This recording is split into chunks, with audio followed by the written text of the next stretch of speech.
O Zangão para os íntimos vai fazer o preparo de hoje. Vou comprar hoje. Boa noite, gente. Tô vendo bastante gente aí do Grupo Jovem. Boa noite, Grupo Jovem. Maravilha.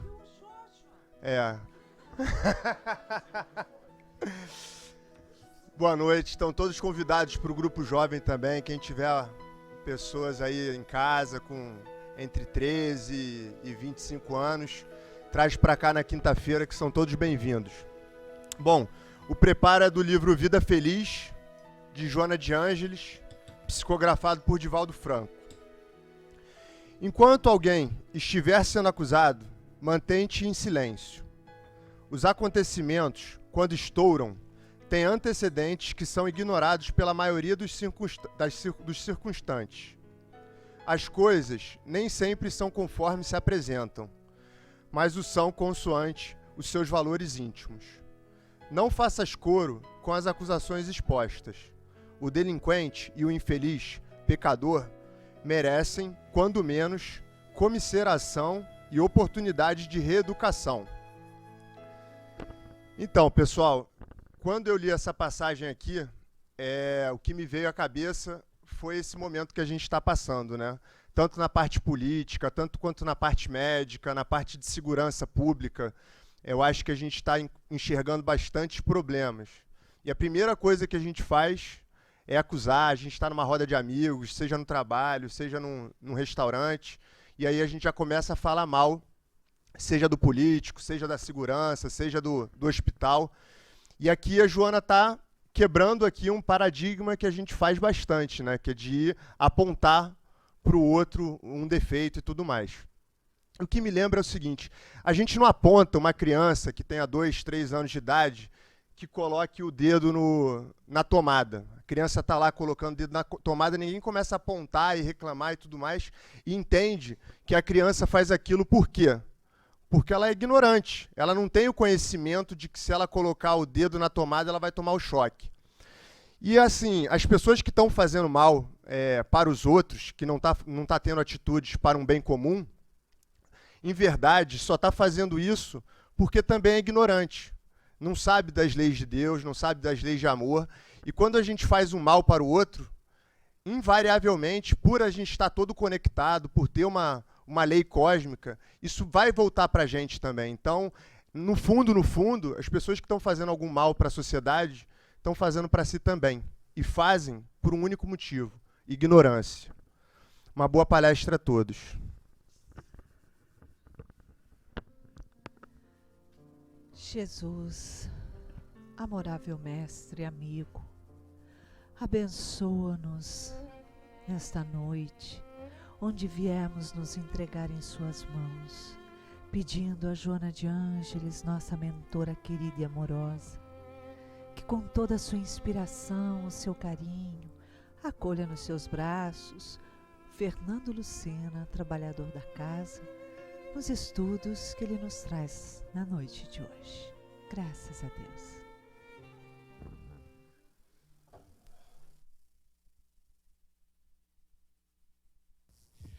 Boa noite. O tema sugerido pela casa para o nosso estudo de hoje à noite é o desapego dos bens terrenos. Na verdade, esse tema ele se encontra em algumas passagens, tanto do Evangelho como do Livro dos Espíritos, mas assim, de forma mais densa, no capítulo 16, onde o título "Não se pode servir a Deus e a Mamon".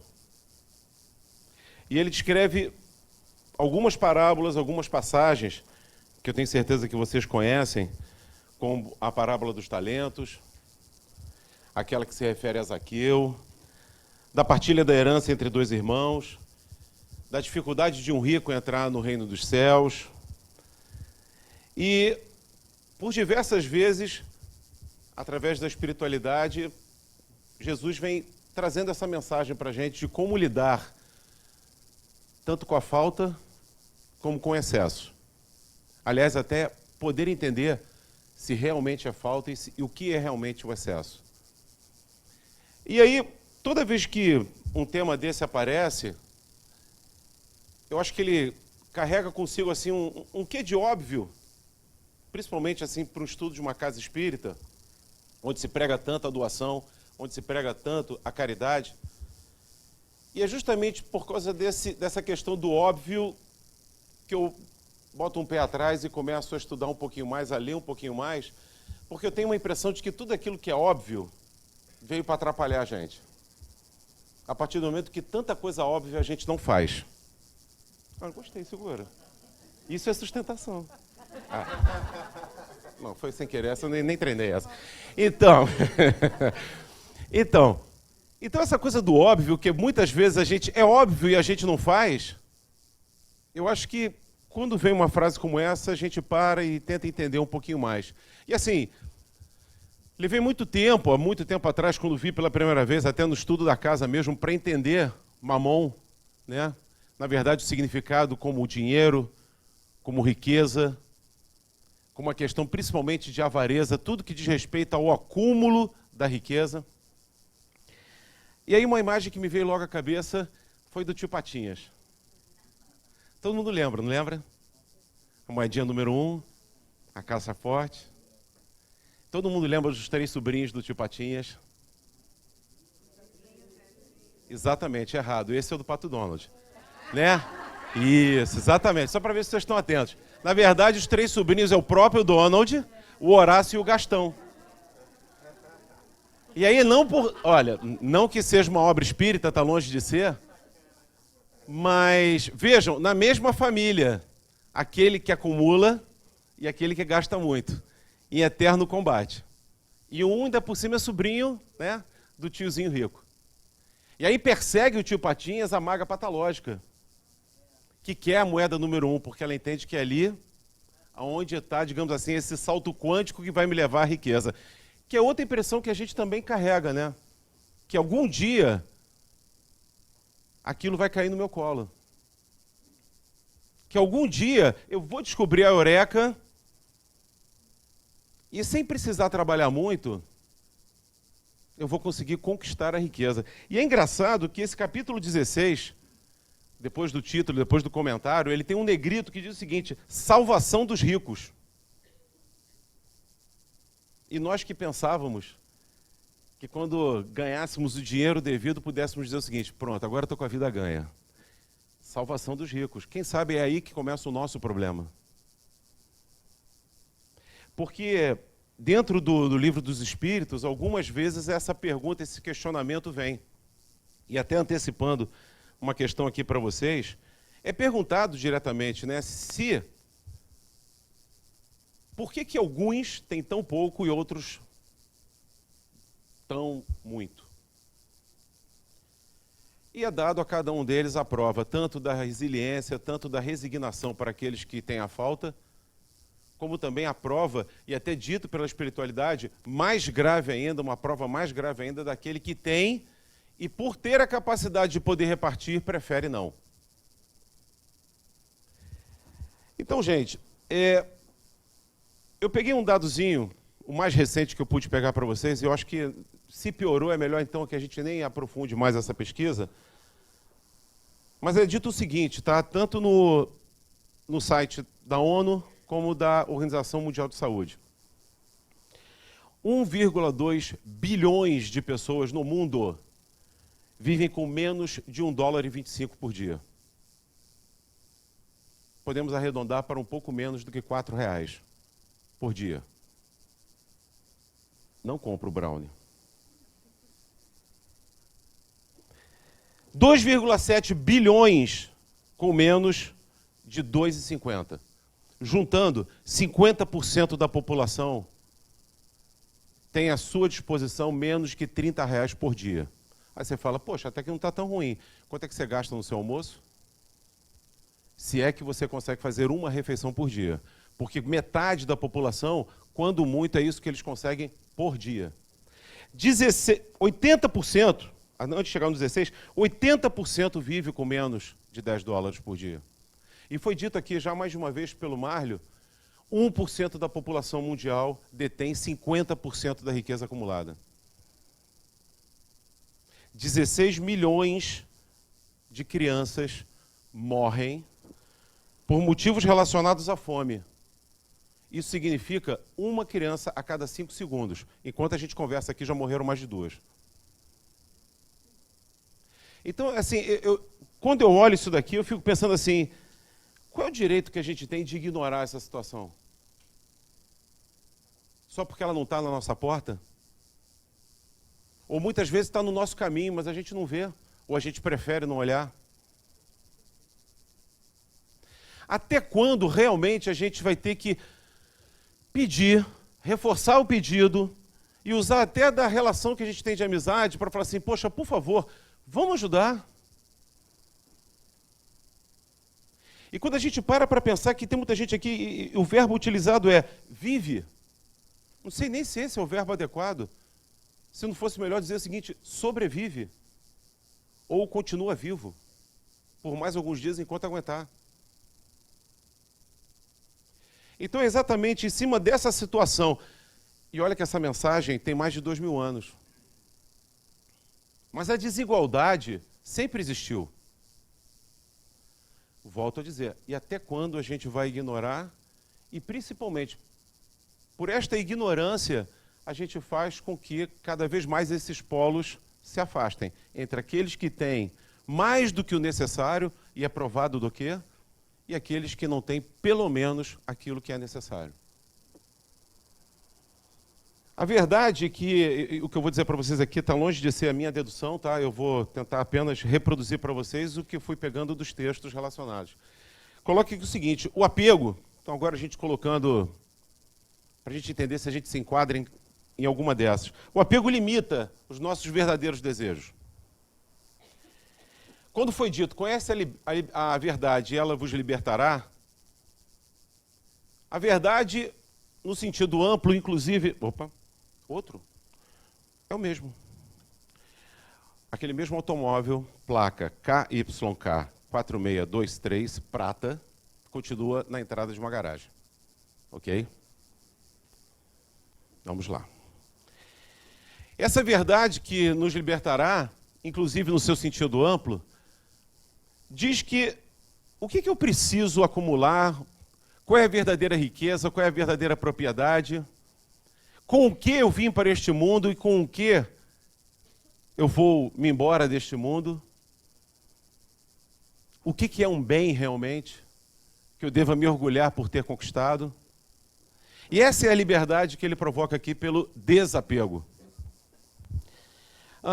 O apego à matéria é o mais fácil de ser notado, e geralmente a gente correlaciona esses dois temas diretamente, né? Quando a gente está falando de apego, a gente pensa sempre do apego material, mas não é o único, absolutamente não é o único. E talvez esse apego tenha origem, talvez no nosso instinto de sobrevivência, na forma como a gente foi criado, nas circunstâncias em que a gente viveu. Pode parecer engraçado, mas às vezes uma coincidência, eu costumo dizer, quer dizer, eu sou no máximo marido de psicóloga, eu não sou psicólogo, eu não sou psiquiatra, eu não sou psicanalista, o máximo que eu sou psicopata, mas, entendeu? Não. Mas assim, é engraçado porque, por exemplo, eu conheço gente que não gosta de repartir, por exemplo. Briga, inclusive, assim, com a esposa ou com o marido, quando pede alguma coisa no restaurante, fala assim, mas que droga, pede o seu. Gente, será que essa pessoa passou tanta fome assim que hoje, quando ela recebe alguma coisa... Porque, poxa vida, né? Se ele vai pedir o dele, e somos marido e mulher, é porque está permitido no nosso orçamento um segundo, além deste único. Portanto, se ele comer um pedaço e eu quiser mais, peça-se o segundo. Mas por que de antemão, coma o seu que eu como o meu? Então é uma coisa engraçada, a gente brinca, mas fala assim, e tem gente que leva muito a sério isso.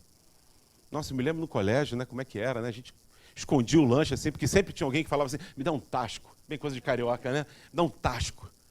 Ai, droga. Fulano pede tudo, pede até assim, um tasquinho de uva ele pede também, entendeu? Pede tudo. Como é que a gente tem dificuldade de repartir? A gente vê isso entre irmão. Geralmente o pessoal fala assim, tem que tomar cuidado com o irmão mais velho, né? Porque esse ele é mais um pouquinho mais egoísta. Puxa que vem atrás, eu sou caçula, por exemplo. Minha única alternativa de coisa nova ser desse tamanhinho. Pois é, porque as coisas não cabiam em mim.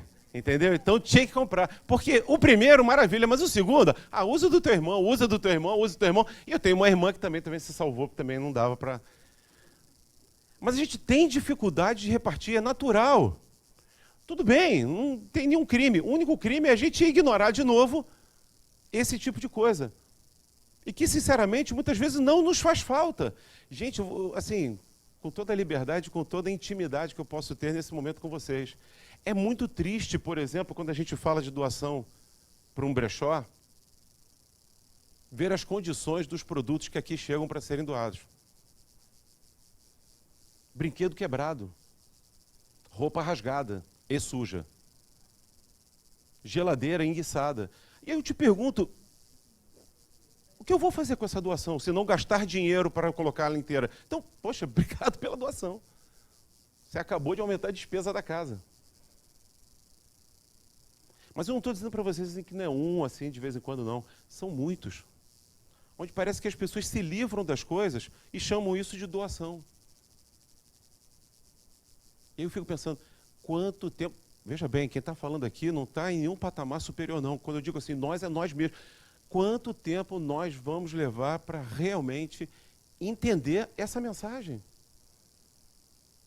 De que a gente deve repartir, e talvez a coisa mais primorosa que seja repartir aquilo que eu gosto. Porque aquilo que eu não gosto mais, qual é o mérito?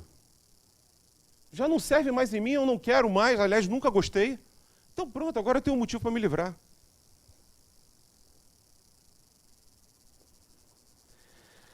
Como eu disse, não é só a caridade, a doação, o desapego do material.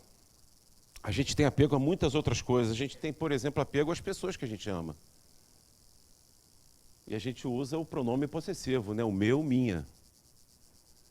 E a gente custa se livrar um pouquinho dessa ideia de ter que repartir essa pessoa. Né? Todos os encontros que tem aqui, no último domingo com o Rossandro, inclusive, penúltimo, aliás.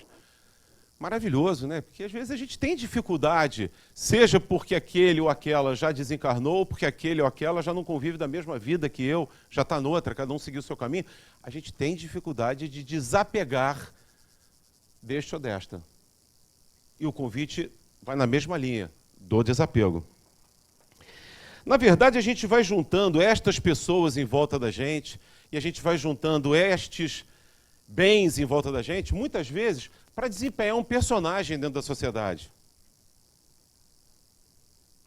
Está longe de ser uma desculpa, tá? Mas talvez explique parte da história. A gente vive uma sociedade onde o mérito está na conquista. Onde, desde pequenininho, você já disputa uma posição de primeiro lugar da classe. Em que os melhores vão para uma classe privilegiada e aqueles que não podem ter nota média suficiente vão para uma outra classe. E aí continua naquela brincadeira e a gente passa por uma coisa chamada Enem, e a gente sabe que hoje as diversas escolas e colégios primam pela classificação que terá aquele aluno no Enem, porque isso se refere automaticamente numa situação comercial. A mensalidade poderá ser mais cara porque nós garantimos uma boa classificação para o seu filho. E esse ser humano vai para o mercado de trabalho e aí dispensa comentários, né? Mais competitivo, impossível, principalmente num momento como esse. Onde a gente é muito amigo, mas entre a minha mãe chorar e a sua, amigo, adivinha qual que eu vou escolher? Então, se alguém tiver que ser cortado aqui na empresa, que não seja eu. E a gente vai embora nessa competitividade e nessa história de que farinha pouca, meu pirão primeiro. E a gente vai se distanciando da mensagem que Jesus deixou. E a gente vai conquistando, e quando a gente ganha, a gente até muitas vezes diz, eu mereço. Então eu me mereço presentear com uma viagem por mês, semana, ano, o que for. Eu mereço me presentear comprando isso, comprando aquilo. Mas você já tem mas eu acho que eu mereço, eu trabalhei, isso é dinheiro lícito. De certa forma, ok, mas a pergunta é, precisamos? A gente não está aqui questionando se você merece ou não. A gente está falando aqui sobre se é necessário ou não. Agora, gente, tem que ter coragem para fazer isso, para desapegar.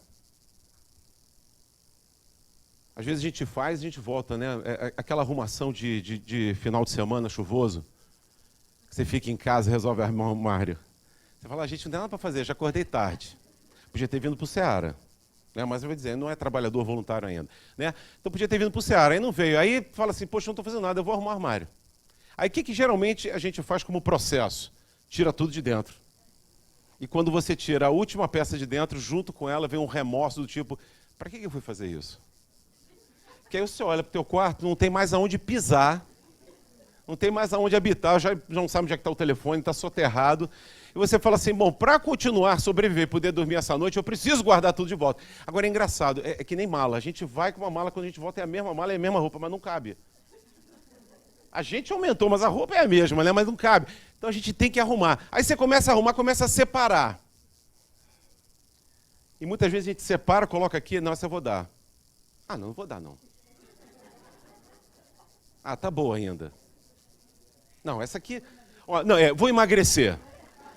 Vou passar a comer na cantina do Seja e vou, né, emagrecer. Está 3 números abaixo do necessário, mas eu vou, essa é a meta, tem que ser arrojada, a meta tem que ser arrojada. Né? A gente mira lá, né, lá em cima para poder, né, chegar, enfim. E com isso a gente continua acumulando, porque utilidade imediata ela não tem. Mas você aposta que um dia... Gente, a gente tanto tem essa tendência e tem que tomar um cuidado que isso pode virar uma doença, realmente, que são os acumuladores. Coisas absurdas. E aí tem gente que acumula animal, tem gente que acumula roupa, tem gente que acumula uma opção de coisa. Tudo. Não consegue se livrar de nada. Ok? E aí eu fico começando a pensar aqui e trago para vocês o que realmente é importante. O ter ou o ser? Tá, o que mais a gente fala é o ser. Mas o que mais fácil a gente consegue é o ter. Principalmente porque, se tiver esquisito, o que a gente faz? Compra parcelado. De um jeito ou de outro, se eu resolver ter, eu vou ter. Nem que eu peça, nem que eu adquira fiado. Mas eu vou me aproximando. E quando eu falo de ter, de novo, não é só do material. Se eu quero ter amigos, entre aspas, eu compro amigos. Me aproximo deles. Passo a me comportar da forma que eles querem que eu me comporte para que eles me reconheçam como... Está com a gente. E aí eu já não sou mais eu, mas sou aquele personagem que eles querem ter por perto. E é bom para mim acumular. Nossa, gente, quanta gente sozinha que tem milhares de amigos no Facebook, mas é sozinho. Que são, na modernidade, a gente conseguiu ter uma nova classificação, que é um amigo virtual. Eu nunca ouvi. Até, e veja bem, você não tem certeza se ele é. Ah, mas tem a foto no perfil. Você sabe se é atual? Às vezes não. Às vezes a pessoa não é mais morena. Ela pode estar loura. Ela, de repente, está mais gordinha. Ela é magrinha. Naquela foto ela tinha cabelo, agora ela não tem mais. Que naquela época ela tirou a foto, estava na moda ter cabelo, agora não está mais na moda ter cabelo. E a gente vai acumulando, galera. E aí... Tá. Sim. Então, veja bem, nessa do ter e do ser, vamos pensar. O que é mais fácil? Dar o ter para quem já é? Ou dar o ser para quem tem? Quem tem vai ter que se desapegar, vai ter que se livrar, vai ter que tirar essas algemas mentais, vai ter que pensar de uma outra forma para poder ser. E o outro que já é, vai entender o que ele realmente precisa ter. E aquilo que ele não precisar mais ter, se por acaso vier, obrigado, ele vai estar mais pronto para repartir. E quando eu coloco algema mental, eu estou me referindo também a um outro tipo de apego, a determinadas ideias que a gente tem. Gente, como é difícil, às vezes, a gente se livrar de uma ideia, de um pensamento. Quantos cursos aqui não falam para a gente que a gente precisa mudar o nosso padrão mental? Se a gente continuar pensando assim, a gente não modifica a atitude. Se não modifica a atitude, não modifica o hábito. Para mudar um pensamento, imagina mudar um comportamento. Eu até já conversei aqui com o pessoal do Ceará, as famílias que vêm aqui do Ceará no domingo, que muitas vezes a gente escuta uma pessoa falar o seguinte: sabe o que acontece? Eu sou uma pessoa extremamente transparente. Eu sou uma pessoa extremamente, assim, honesta, verdadeira. Por exemplo, se eu não gosto, eu falo na hora. Se eu não gosto, eu digo na cara. Qual é a certeza que você tem que isso é honestidade, se não grosseria? E quantas pessoas pensam assim, já magoaram alguns pelo caminho e continuam pensando assim. E quando a gente se refere, mas você viu que o fulano não gostou? Um dia a ficha vai cair para ele, ele vai entender o que eu disse. Mas é bom que ele escute a verdade. Engraçado que a gente não consegue escutar, porque se a gente escutasse, a gente teria mudado. Mas a gente gosta de dizer, a gente gosta de apontar. A gente gosta de dizer que ele está errado. A pergunta é, você tem certeza absoluta que se você estivesse no lugar dele, você não faria o mesmo? Ou quem sabe pior? Ou então, será que você já não fez pior? Sabendo que o nosso espírito, nós espíritos, temos uma idadezinha aí bastante avantajada, né? E ainda teremos outras experiências pela frente. Mas é uma tendência que a gente tem, de apontar o erro, de reconhecer o erro no outro. De começar a se apegar a determinados padrões. Eu sempre fui assim, eu sempre pensei assim. E às vezes acontece que a vida tenta mostrar uma lição para a gente, mas a gente aprende de uma outra forma. Por exemplo, a gente passa por um desagrado num relacionamento e aí vem o pensamento, tá vendo? Por isso que eu não vou fazer mais. Tá vendo? Sempre não fiz, mas agora que fiz, porque fui lá na casa, escutei que tinha que fazer, me dei mal. Tá vendo como é que eu estou certo? A gente não pode se envolver com as pessoas. De repente, até a vida tentou te ensinar uma outra lição, mas você voltou para o mesmo caderno, aprendeu da mesma forma, porque para você é confortável voltar para o lugar onde você sempre esteve. E aí tem uma passagenzinha que eu queria ler para vocês, fora do Espiritismo, que é um textinho de Fernando Pessoa, que ele diz o seguinte: sempre é preciso saber quando uma etapa chega ao final. Se insistimos em permanecer nela mais do que o tempo necessário, perdemos a alegria e o sentido das outras etapas que precisamos viver. Encerrando ciclos, fechando portas, terminando capítulos, não importa o nome que damos, o que importa é deixar no passado os momentos que já acabaram.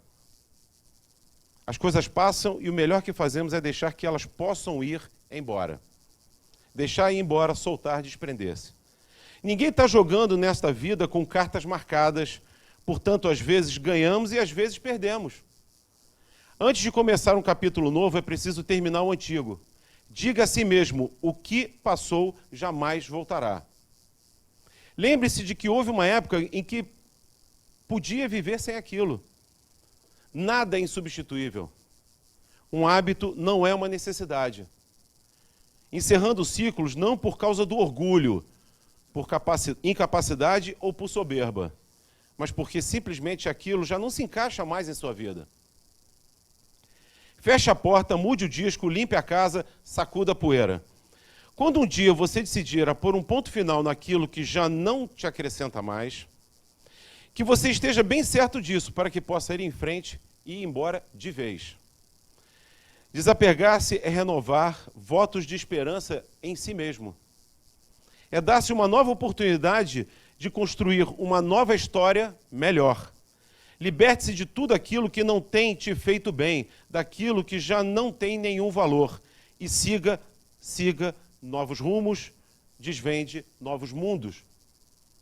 A vida não espera, o tempo não perdoa, e a esperança é sempre a última a lhe deixar. Então, recomece, desapegue-se, ser livre não tem preço. Sobre desapego. A gente precisa entender que essa fasezinha passou. Que se a mensagem está chegando para a gente de alguma forma, através de uma leitura, de uma palestra, de um curso, de um CD que eu estou escutando, se a mensagem está chegando para mim, primeira coisa, é para mim. E se ela chegou mais de uma vez, estão te dando uma oportunidade de ouvir de novo e até quando você vai insistir em não ter um movimento nesse sentido. Voltando agora, e caminhando aí para a gente encerrar aí o bate-papo, Kardec coloca que o egoísmo, e tem a ver com apego, é a fonte de todos os vícios, como a caridade é a fonte de todas as virtudes. Destruir um e desenvolver o outro, tal deve ser o alvo de todos os esforços do homem, caso queira assegurar a sua felicidade, tanto nesse mundo quanto no futuro. E colocado na questão 816 do Livro dos Espíritos, justamente o comentário com relação à riqueza. De hipótese alguma é colocado que a riqueza é algo ruim, porque se assim o fosse, a pergunta é, por que Deus nos concede? A riqueza não é ruim, absolutamente. O ter não é ruim. O que a gente está comentando aqui é o que você faz com cada uma dessas coisas que Deus lhe concedeu. E a gente sabe que da mesma forma que concedeu, Ele pode nos tirar, no momento que Ele quiser. Tão fácil veio, tão fácil pode ir. E durante o instante que a gente ficou, mesmo que seja uma vida inteira, perto da eternidade que a gente tem como espírito, isso é um instante, o que você fez com todos os talentos que foram deixados com você? Você os guardou para que pudesse entregar no teu retorno? Você os perdeu ou você os multiplicou? E nesse momento da caridade a gente tem que entender que quando eu divido o meu talento com alguém, eu estou multiplicando esse talento. Quando eu consigo conversar com você e você vem com uma ideia e eu venho com uma ideia, se a gente conversar e se a gente se entender, a gente tem a chance de sair desse bate-papo com duas ideias quando a gente chegou só com uma. Mas se eu não quiser te escutar, eu saio da conversa do mesmo jeito que eu cheguei, achando a mesma coisa que eu achava. Porque a barreira do meu orgulho não deixa nada penetrar que não seja diferente daquilo que eu penso. E aí eu vi num texto algumas perguntinhas que a gente, de vez em quando a gente fala assim, a gente tem que sempre fazer muita calma nessa hora, vamos devagar, um passo de cada vez, a caminhada é longa, então ela começa com o primeiro passo. Então, que de vez em quando a gente, quando lembrar, possa fazer algumas perguntas. E eu não tenho, gente, a menor dúvida, eu não tenho a menor reserva de colocar para vocês aqui o seguinte, participando do trabalho daqui da casa, a todos os presentes que ainda não participam, eu digo para vocês, precisamos de ajuda. Vocês não têm noção, ou se querem ter, não precisam confiar naquilo que eu estou dizendo. Venham aqui num domingo e assistam.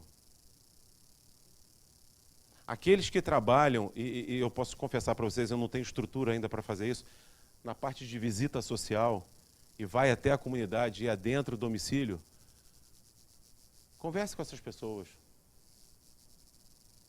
E se você tiver aquilo que eu não tenho ainda, acompanhe essas pessoas. Se você acha que você já viu o que podia ver em termos de pobreza, o poço é bem mais fundo. É impressionante. E aí a gente fica pensando, gente, mas são 10 toneladas. Sim, mas quantos frequentadores nós temos? Eu tenho certeza que se repartir, não há necessidade de um doar 100, 200 quilos. Se cada um vier com um pacotinho, a cada mês a gente faz todas as famílias comerem. Não vou dizer tanto quanto nós, mas pelo menos o que a gente entenda que um ser humano merece. Se a gente não sabe como é que é dar o primeiro passo, a casa está aqui, se colocando à disposição, abrindo N frentes. Se eu quero fazer uma coisa um pouco mais relaxada, eu posso participar de uma festa ajudando. Se eu quero me dedicar um pouco mais, então eu vou entrar num trabalho social, eu vou acompanhar quem tinha, eu vou fazer visita social, vou trabalhar na cesta básica. Eu não estou pronto ainda para participar, então eu vou fazer uma coisa um pouco mais passivo. Então eu vou fazer uma doação à casa, que de alguma forma chegue ao objetivo final, que a casa entender que seja necessário. Então, gente, não justifica eu dizer o seguinte, poxa, eu podia ter ajudado, mas ninguém me disse como. O como está passando na frente da gente o tempo todo. A ficha não está caindo, por quê? Então, as perguntas que a gente deveria se fazer um pouquinho é, daquilo que tenho, o que realmente eu preciso? Qual o significado que dou a cada coisa que eu conquisto, que eu possuo? O que eu espero da vida e o que eu tenho feito em prol disso que eu espero. Eu estou plantando maçã, mas o meu objetivo é colher manga. E a gente fica tirando tudo da árvore, enquanto, na verdade, o que a gente tinha que fazer era mudar a semente. A gente tinha que mudar a raiz. Porque raiz de macieira não dá manga. Não tem jeito. O que eu posso fazer por mim e pelos que estão à minha volta? Quanto tempo da minha vida eu dedico a mim, que é uma propriedade, eu devo dedicar a mim. Eu tenho que me amar, porque se eu não me amo, já foi dito, eu não consigo amar o outro. Mas quanto que eu dedico a mim e ao outro? Se eu pudesse fazer essa pergunta de $1 milhão, o que Jesus espera de mim? Sem jargão. Ele quer que eu ame a Deus e ao próximo. Não, eu quero mais específico. Nesta vivência sua, o que Ele espera de você? Não é nem o que Ele espera pelo sacrifício que Ele fez por cada um de nós. Não, o que Ele espera de você, como irmão. O que Ele sabe que o Pai espera de você. Porque se a gente não parar para pensar nisso, a pergunta é, será que Ele espera para a direita e eu estou indo cada vez mais para a esquerda? Até me esforçando, mas não fazendo exatamente aquilo que está alinhado com o que realmente deveria estar fazendo? E se a gente é fiel depositário daquilo que o Pai depositou dentro de cada um de nós? Tudo isso que a gente acumula, pessoa, item material, tudo, muitas vezes a gente coloca isso como a representação da felicidade. Felicidade para mim é isso. E eu acho muito bacana ter a família reunida, poder presentear, ser presenteado. A cada data especial que a gente tem e a todas que a gente resolve fazer. Mas será que felicidade é realmente isso? Não quero trazer nenhuma novidade para vocês, só quero passar assim um marcador de texto. Quanto tempo a gente vai levar procurando fora aquilo que sempre teve dentro da gente? Mas a gente procura fora. E aí eu fecho com vocês com um texto que eu achei bem bonito.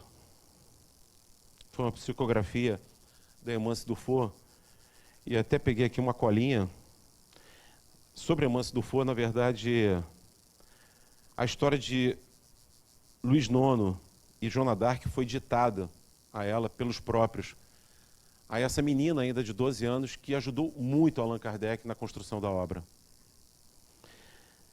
E uma das contribuições que ela deixou para a gente, eu deixo aí como mensagem para a gente ir pensando sobre esse bate-papo de hoje à noite. Está em Mateus: mas ajuntai tesouros no céu. Mesmo guardando prudência e moderação, serás convocado ao aprendizado do desapego. Na condição de usufrutuário passageiro das bênçãos que te felicitam, não obterás certidão de posse sobre tais recursos. Não existem perdas reais no universo, porque nada pertence a ninguém. Quando a vida te convidar às necessárias renovações, ainda que sofras a dolorosa cirurgia do desprendimento, mantém-te no controle de ti mesmo. Hoje é o filho que muda, amanhã é um vínculo que parte, depois é um bem surrupiado, mais além um emprego que é retirado. Não são perdas, são mudanças. Guarda calma e equilíbrio para que entendas o recado de Deus a ti endereçado nas alterações que a existência te conclama. As dores das perdas são preciosos receituários contra as ilusões que carregamos. Boa noite e que a paz do Senhor esteja conosco.